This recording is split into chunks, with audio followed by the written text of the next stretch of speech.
Game! Luto tayo ng stir fry beef ng bok choy. Tapos with veggies, saka tofu. Lagyan muna tayong oil. And then yung minarinate ko na beef, marination niya na ano lang, salt and pepper. Tapos cooking wine. Tapos garlic. Onion, konti lang.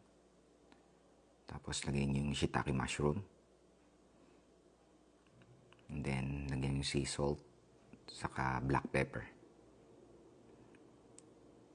And then lagyan yung oyster sauce. Tapos lagyan nyo yung carrots. Bok choy.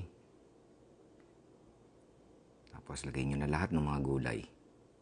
Tapos halo-haluin nyo lang. Tapos balik nyo yung beef. Tapos lagyan nyo na yung pampalapot.